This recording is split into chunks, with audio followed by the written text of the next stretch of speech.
à Jérusalem ce jour. Salut à toi mon frère et à toi ma soeur dans le nom précieux de notre Seigneur Jésus-Christ et bienvenue sur la chaîne Jésus-Christ Elohim, la chaîne de partage de la parole de Dieu et d'édification. Je suis le frère Yali Joël et aujourd'hui j'ai un grand sujet à partager avec vous. Et ce sujet s'intitule La patience dans la vie du chrétien. Oui, il faut que le chrétien fasse preuve de beaucoup de patience lorsqu'il prie le Seigneur, lorsqu'il attend une solution par rapport à un moment d'épreuve qu'il traverse, lorsqu'il attend le secours, quand il passe par des temps de persécution, le chrétien doit faire preuve de beaucoup de patience. Et le livre de Jacques, le chapitre 1, le verset 2 à 4 est vraiment très explicite sur le rôle que la patience a dans la vie du chrétien. Et nous allons le lire ensemble.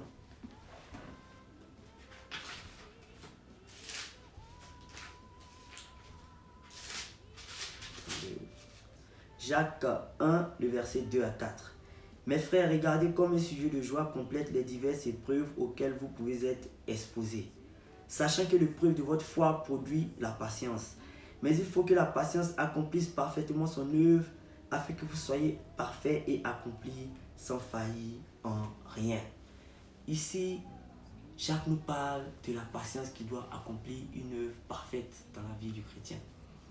Certaines personnes prient le Seigneur par rapport à un sujet et ils reçoivent la délivrance, soit ils reçoivent la réponse, soit ils reçoivent le secours. Quand ils passent par des temps de persécution, ils prient le Seigneur et ils reçoivent le secours aussitôt.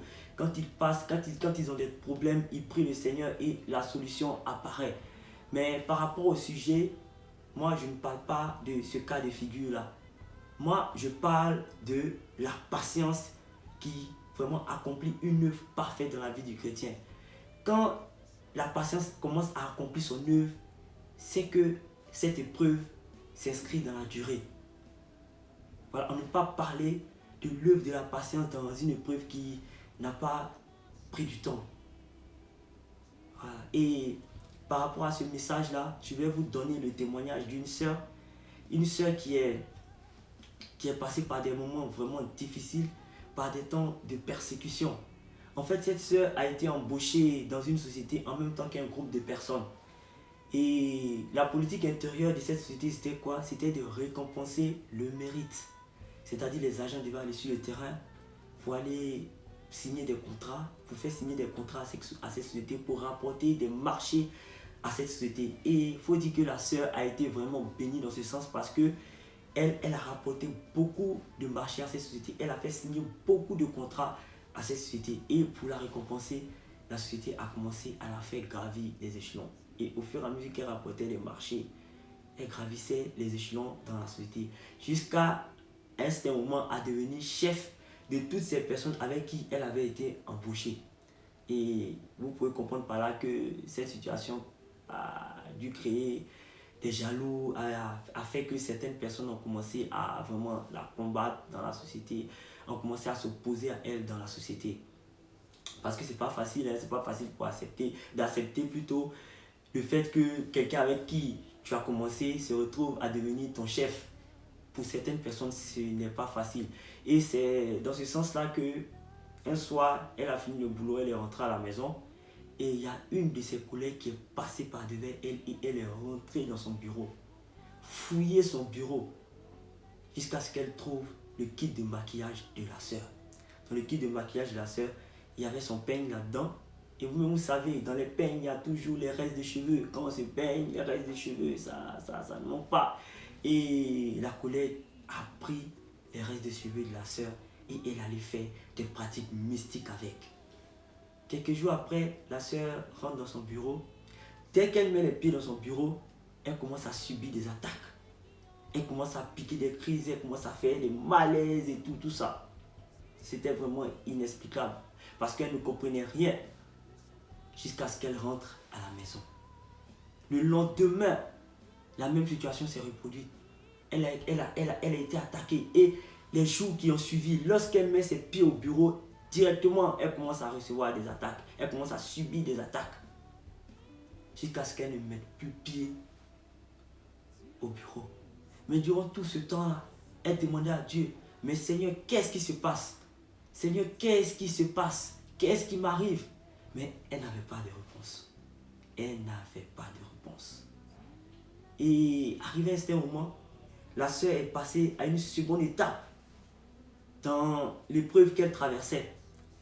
Cette étape-là, bon, je ne sais pas comment vous l'expliquer, je ne sais pas trop comment entrer dans les détails, mais il y a un livre dans la Bible, c'est Job 2, le verset 4 à 5. Quand tu lis cela, tu comprends mieux la seconde étape par laquelle la sœur est passée. Et nous allons le lire ensemble.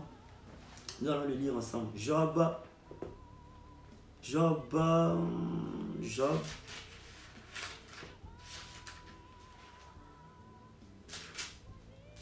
2, le verset 4 à 5. On va remonter même jusqu'au verset 3 d'abord. L'Éternel dit à Satan, as-tu remarqué mon serviteur Job? Il n'y a personne comme lui sur la terre.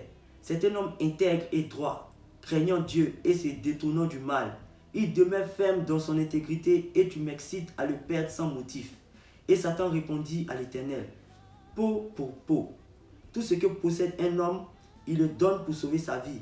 Mais étends ta main, touche à sa chair et à ses os, je suis sûr qu'il te maudit en face.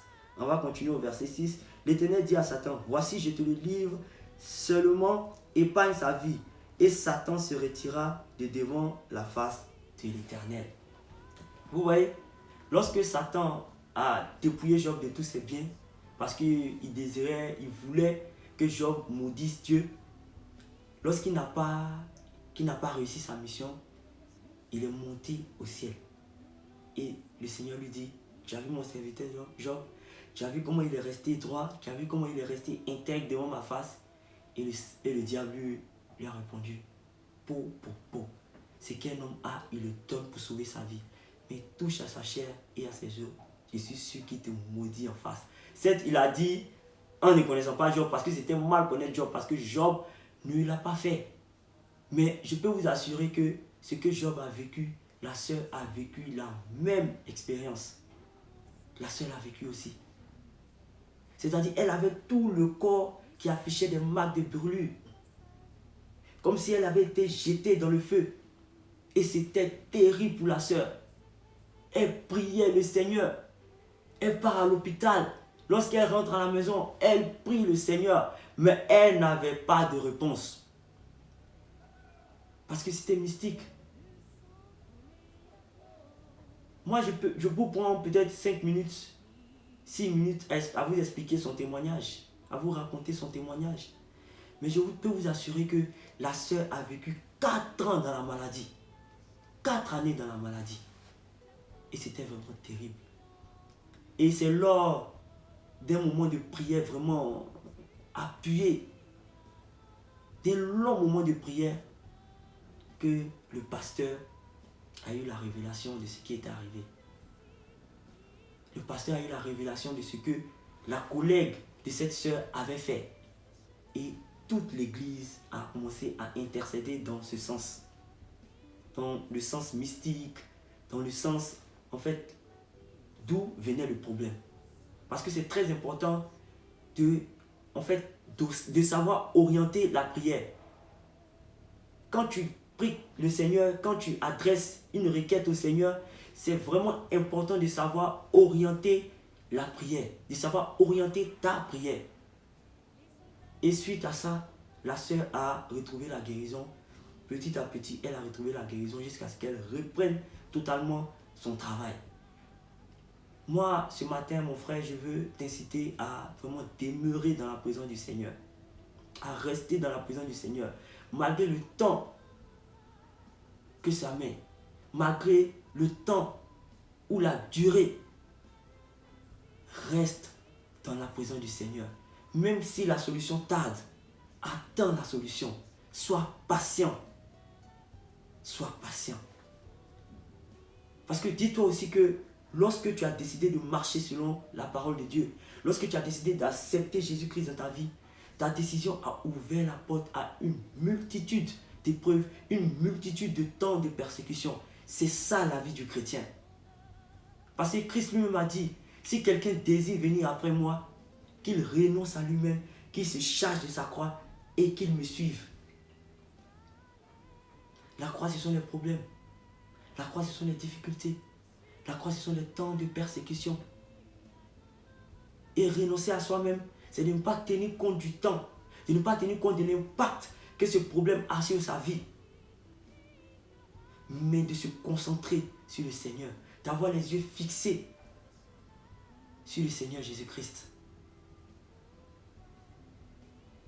Parce qu'il faut te dire aussi que la parole de Dieu nous n'a pas été donnée uniquement pour être lue. Non. Mais la parole de Dieu nous a été donnée aussi pour être vécue. Pour que nous puissions la vivre. Parce qu'elle est esprit et vie. Mon frère et ma soeur, si tu passes par des temps difficiles, si tu passes par des moments de persécution, sois patient dans l'attente du secours. Sois patient. Parce que forcément ta foi en sortira grandie.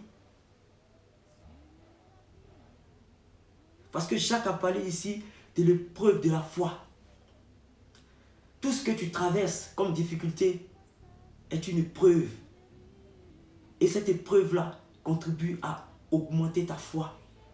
Contribue à faire grandir ta foi. Alors demeure dans la présence de l'Éternel. Et ne tiens pas compte de ce que cette épreuve a comme impact sur ta vie. Et je redis encore le verset, Matthieu 16, le verset 24, qui dit: si quelqu'un désire venir après moi, qu'il renonce à lui-même, qu'il se charge de sa croix et qu'il me suive. Le Seigneur, quel que soit ce que tu traverses, le Seigneur te délivrera à coup sûr. Le psaume 39, le verset 20 le dit si bien: le malheur atteint souvent le juste, mais le Seigneur l'en délivre toujours. Le Seigneur l'en délivre toujours, quel que soit le temps. Le Seigneur te délivrera. Donc reste patient dans l'attente du secours. Reste patient dans l'attente de la solution, mon frère. Reste patient. Et tu verras la gloire de Dieu dans ta vie. C'était votre frère Niali Joël pour ce petit moment d'édification. J'espère que vous avez été vraiment édifiés. Et je vous donne rendez-vous pour la prochaine vidéo. D'ici là, portez-vous bien. Au revoir.